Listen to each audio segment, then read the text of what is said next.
यहाँ पर मौजूद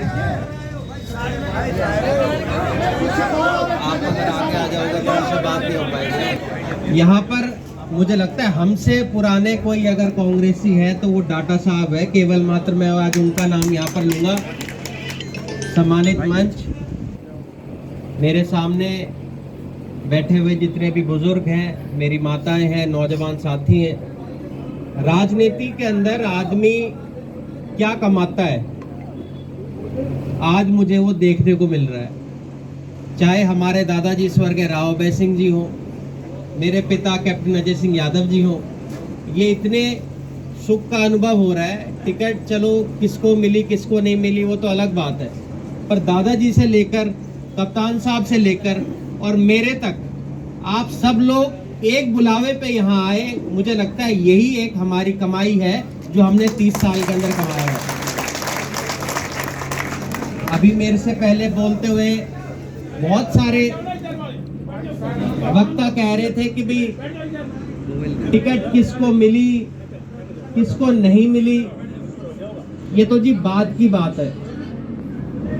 सबसे पहली बात आप लोगों को बताना चाहूंगा, आप सब जानते हैं कप्तान साहब ने पिछला लोकसभा चुनाव लड़ा, 4,95,000 वोट आई और मुझे लगता है उस वक्त एक आंधी चल रही थी पूरे देश के अंदर। उसके बावजूद भी पूरे हरियाणा के अंदर दूसरे नंबर पर उन्होंने वोट ली। पार्टी ने इंटरनल सर्वे करवाया, इंटरनल सर्वे के अंदर भी खुद भक्तचरण दास जी ने कप्तान साहब को ये बात कही, चाहे तो प्रेस वाले उनसे पुष्टि कर सकते हैं कि सबसे ऊपर नाम सर्वे के अंदर आपका है। उसके बावजूद भी चलो हमें टिकट नहीं मिली। आदमी को एक बार दुख जरूर होता है भाई, जो मेहनत करता है भाई, आदमी 5 साल में मेहनत करता है और नेता की तो यही कमाई है जो 5 साल बाद मिलती है, या तो टिकट की या जीत की या हार की। तो हमने जो मेहनत की 5 साल की उसका हमें तो नहीं पता चल पाएगा, पर अब राज बब्बर जी को जो टिकट मिली है, ये हमारी जो मेहनत है उसकी कमाई भी राज बब्बर जी की जीत और हार से पता चलेगा। वो अगर चुनाव जीतते हैं तो जो मेहनत हम लोगों ने करी पिछले 5 साल के अंदर, कप्तान साहब करीबन 400 गांव के अंदर उनका जाना हुआ, लोगों से मिलना हुआ, लोगों से बात करी और सब लोगों के मन में एक बात थी कि भी कप्तान साहब को यहाँ से प्रत्याशी बनाना चाहिए।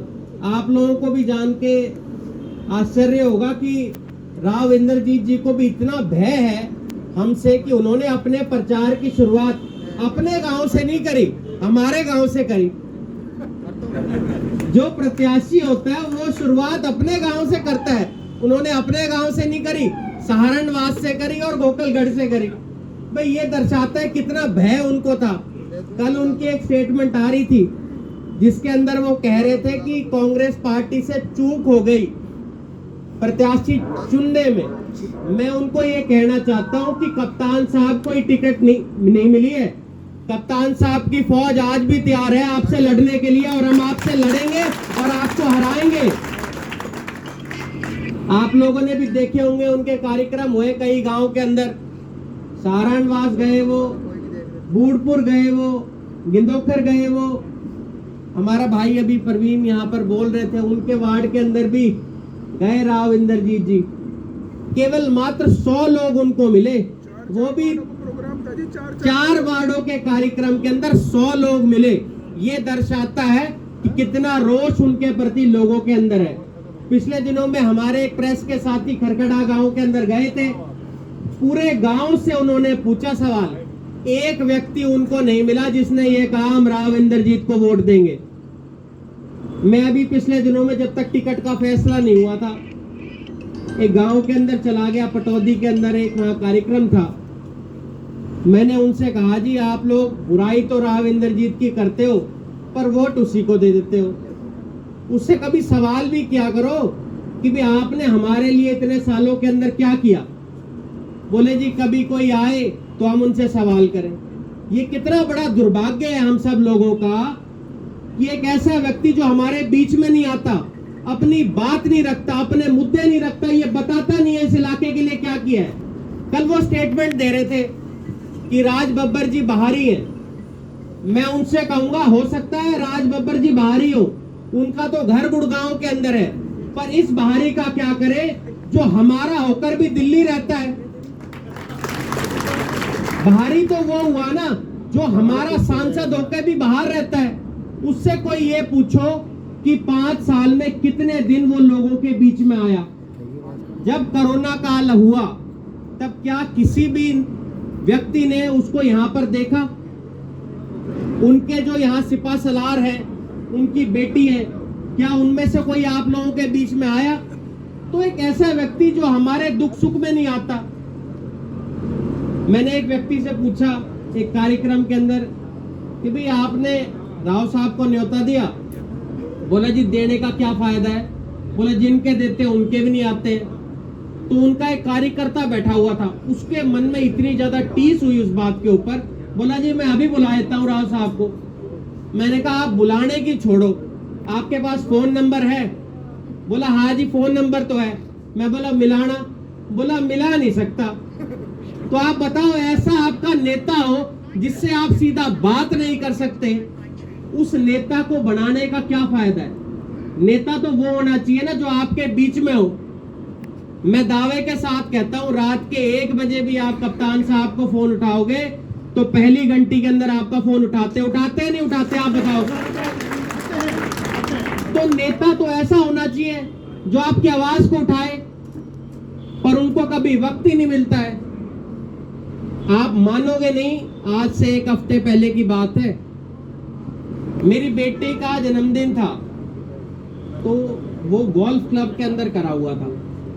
तो चुनाव चल रहे थे और ये बात है, मेरे बेटे का जन्मदिन था अभी 10 दिन, 24 तारीख का था ना, 24 तारीख का जन्मदिन था। तो मैं वहां क्लब में गया हुआ था, प्रोग्राम वहां छोटा सा कर रहे थे बच्चों का। तो वहां राव इंद्रजीत जी मुझे मिल गए। मुझे इतनी हैरानी हुई, मैंने उनसे पूछा, मैं बोला राव साहब चुनाव चल रहे हैं, आप यहाँ क्या कर रहे हो? क्या गोल्फ खेलने आए हो?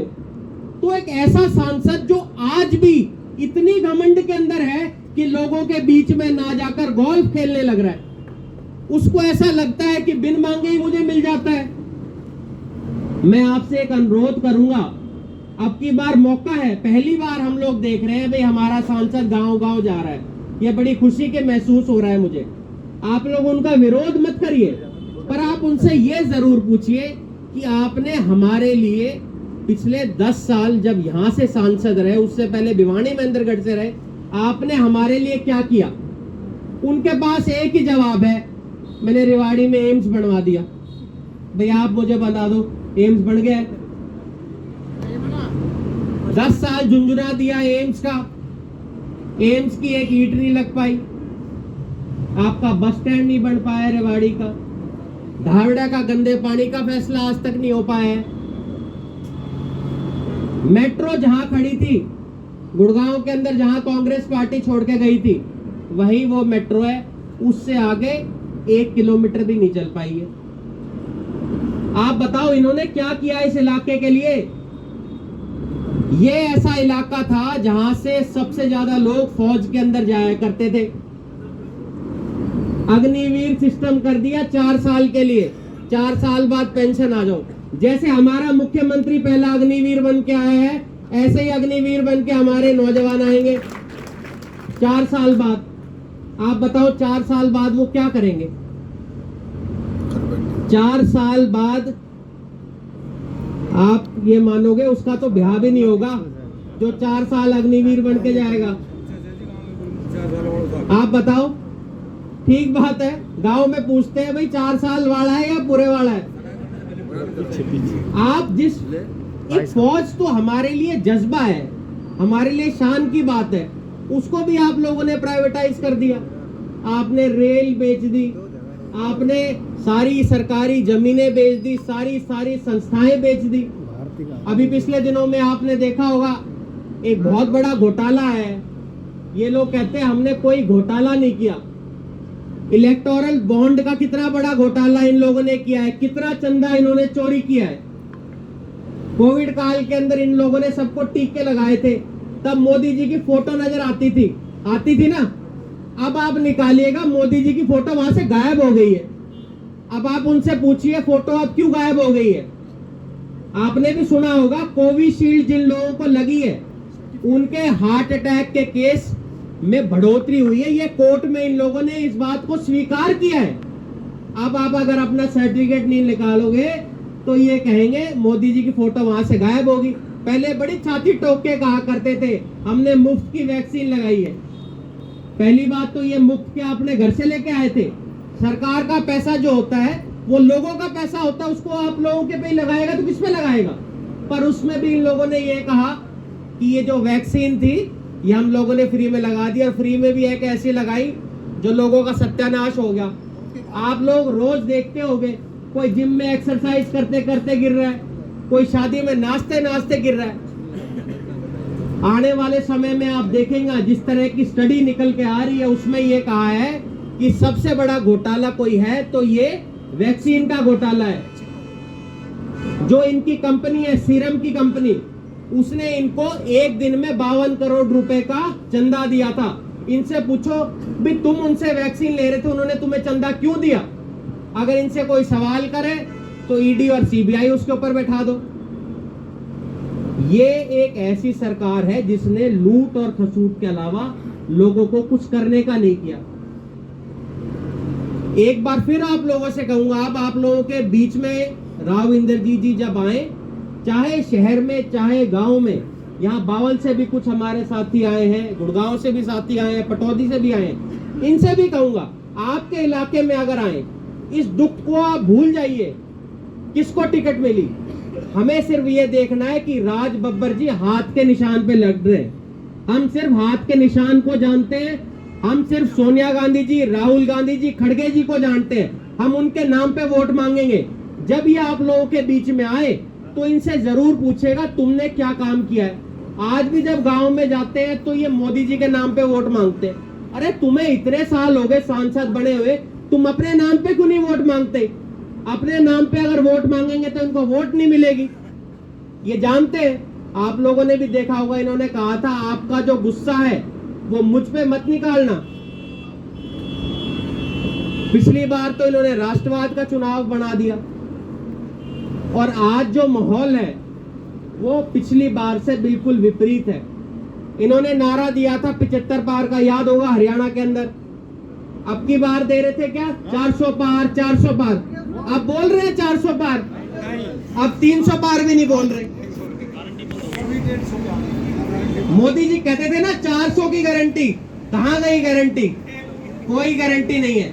मैं प्रभारी बनाया अभी राजस्थान का, दावे के साथ कहता हूं हमारी कम से कम 15 सीट राजस्थान के अंदर आएंगी। देश भर के अंदर, देश भर में मेरी लोगों से बात हुई है, प्रदेश अध्यक्ष रहा, राष्ट्रीय सचिव रहा भारतीय युवा कांग्रेस के अंदर, अभी एआईसीसी के अंदर हूं। जितने लोगों से मेरी बात हो रही है वो ये कह रहे हैं हर जगह सीटें बीजेपी की घट रही है। आप मुझे बताइए, राजस्थान में हमारी 0 सीट आई थी, हरियाणा में हमारी 0 सीट आई थी, मध्य प्रदेश में हमारी 0 सीट आई थी, गुजरात में हमारी 0 सीट आई थी। 0 से नीचे तो कुछ होता ही नहीं है। तब इन लोगों की 300 सीट आई थी और ये बात करते हैं 400 की। सच्चाई ये है कि इनसे झूठा प्रधानमंत्री आज तक देश में नहीं देखा। पहले आप लोग बुराई करा करते थे मोदी जी की तो लोग ऐसे हो जाते थे जैसे कोई खाने को नहीं आ जाता, भूखा शेर जैसे होता है। आज अगर आप लोगों को समझाएंगे तो लोग समझेंगे। आज 10 लोग अगर बात कर रहे होंगे तो 8 लोग या तो मोदी की बुराई कर रहे होंगे या चुप होंगे। 2 ही अंधभक्त मिलेंगे इनके। उनको भी इसलिए इन लोगों ने कर रखा है जिसके पास कुछ काम नहीं है, कुछ करने को नहीं है, वो व्यक्ति इनके लिए काम करता है। आप देखिए, अभी पिछले दिनों में रिपोर्ट आ रही थी, देश के अंदर 83% युवा बेरोजगार है। जिस देश के अंदर सबसे ज्यादा युवा हो उसके अंदर 83% बेरोजगार है, तो आप भली बातें समझो आज देश किस तरफ जा रहा है। इनका जो भी सांसद बोलता है वो ये बोलता है 400 सीटें हमारी आ गई तो संविधान बदल देंगे, संविधान बदल देंगे। ये बाबा साहब का बनाया हुआ संविधान है, इनके बाप में दम नहीं जो इस संविधान को ये बदल दे। और कांग्रेस पार्टी का कार्यकर्ता जब तक जिंदा है तब तक तो इनको हम बदलने देंगे नहीं।